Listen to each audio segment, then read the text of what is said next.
So what's up, YouTube? Today I'm doing a little bit of maintenance here on this 2004 Mystichrome Cobra. Belongs to Mr. Briscoe, and it's got a built motor, cams, E85, the whole thing. And it's been sitting here for a little bit, and we got to get it back up and running. So the battery was shot, I put a new battery in it and need an oil change, so I changed the oil in it. And it's on E85 and it's evaporated all the E, so I just went and got some E for it. So we're getting ready to put some E in it. And the old trusty F-150 here. Got some jugs of only the best flex fuel that Sheets has to offer. And we're about to put that in the car. And we're gonna get this thing fixed up.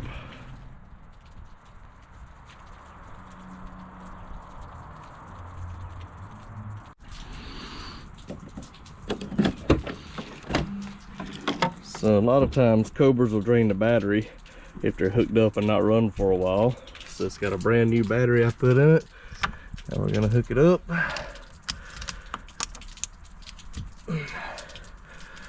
I'll go get a wrench and tighten all these down. But for now, we just wanna cycle the pump a few times, get this thing to crank.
Rubbing. That normally happens when the belts get stretched and they start rubbing against each other.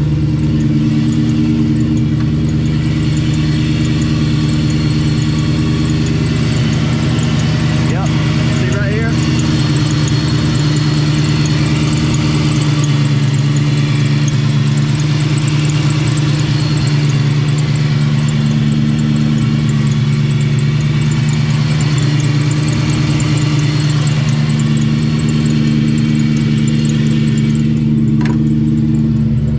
It's gonna have to have a shorter belt. The belt's definitely stretched and it's rubbing against itself. That's why it's making that chirping noise.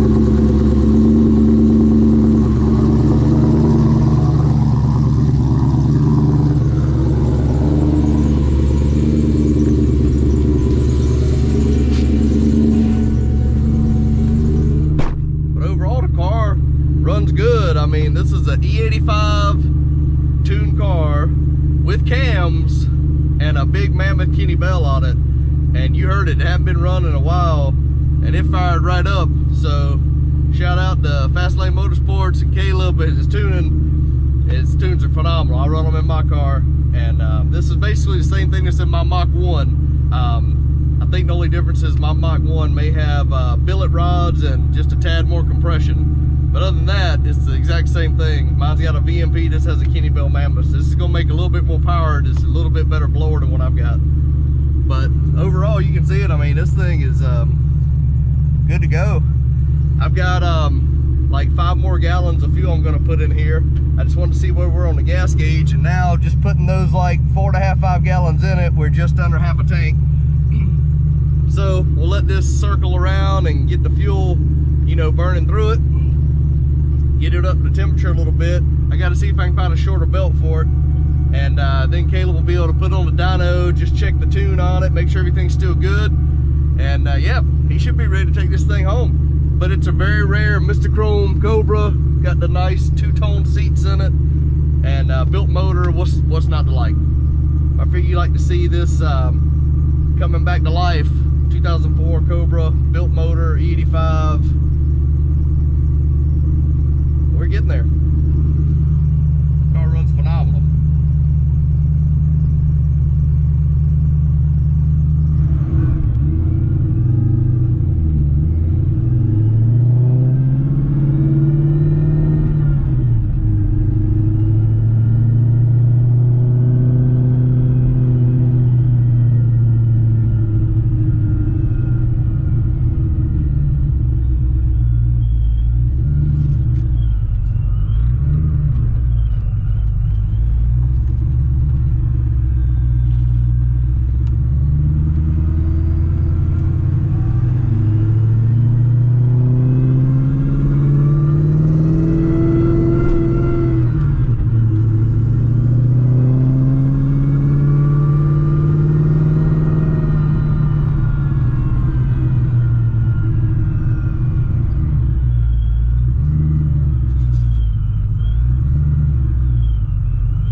So the customer's complaining his car would randomly just try to shut off, and he wasn't sure what was going on with it. That's why he dropped off with us in the first place. We drove it a couple times, it seemed to be fine, so we did some further diagnostic, and first thing was, you know, I told you the belt was rubbing, so it's stretched enough to where it's rubbing, and that happens. He had the bigger idlers, but then when he went to 85, we put the smaller pulley on it to give him more boost. Well, because it doesn't have as much diameter here, it doesn't push the belt far enough away. When it was a bigger pulley, it pushed it enough away. See there, it had enough gap. But now it's smaller, it's stretched just enough where it's rubbing. So rubbing against itself is definitely a problem. You're actually fighting yourself when the car's running. So that's probably the reason why randomly it would try to get in a bind and shut off, because it's really beating up on itself here. You're putting it in a huge bind there by the belt rubbing against itself, so we got to fix that. The best way to fix it, if you're going to keep this small pulley on it, is drop this down from the 100mm idler to a 90mm idler, and then tighten up the belt size by about a ½ inch there. So I think just by doing that, it's going to work out fine. You have to look down here at the tensioner. There's a mark on it. It's where it's supposed to be. It's hard to see, but it's right down in there. It's supposed to be about halfway in between, which is where it sits, so it has enough swing to go back and forth, and it's sitting perfect where it needs to be. But because we need a shorter belt, we need to get one that puts that still in the alignment. You don't want it too loose or too tight. Too loose is going to slip, too tight is going to put all the pulleys in a bind.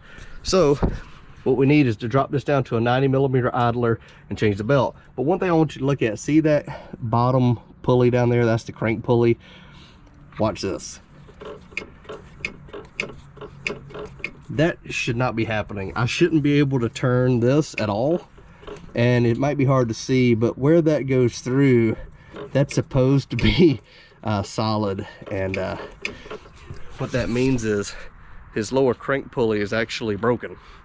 So part of this noise, every now and then he said he would crank it and hear like a noise, and we could kind of hear something too.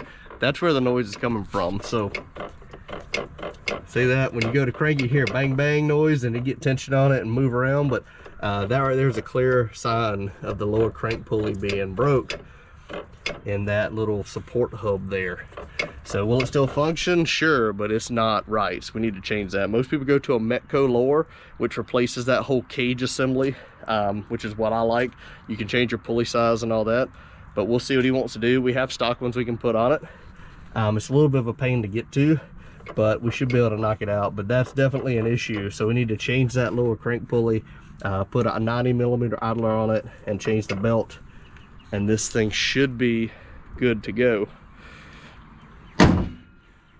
But that's a quick recap of the Cobra. Like I say, it runs. Got a few little issues here to work out, but that belt rubbing against itself is fighting the motor running, and that definitely is going to cause some problems. But seeing that lower crank pulley's broke, that definitely needs to be fixed before you go to start turning some RPMs on it. So I want to show you, this is what a brand new cage pulley looks like. See how it goes on? It actually has, looks like these pieces in between here, and on the Cobra outside those pieces are missing. So this is metal to metal. This is why I can move it back and forth, and that's what it looks like on the backside. So basically those pieces are gone. I think, hard to tell if they're rubber. Yeah, I think they're rubber. They're just gone. So we need to replace it. So what we'll do is we'll call him up and ask if he wants a stock Ford replacement to go on it. You can see we got some stock ones here we've taken off, or a sweet Metco upgrade, which we have up here, which we can do interchangeable pulleys and all on it. But I wanted to show you, this is what I was talking about when I talk about the cage. From the factory, the Cobras have this cage that goes on here, and it actually supports from the crankshaft and allows the supercharger pulley to turn with the bearing on it. A lot of times the bearing goes bad and these things squeak and make a lot of noise, but for those rubbers to come out like that, have all that play in it, that's a new one. I've not seen that, but it does happen. So anyway, just to finish off the video, that's a couple little maintenance items when you have a supercharged car. You need to take a look at. If the belt's rubbing against itself, that's no bueno. And if you have a stock lower cage still in your car, check it and make sure those pieces haven't come apart like it did on this Cobra.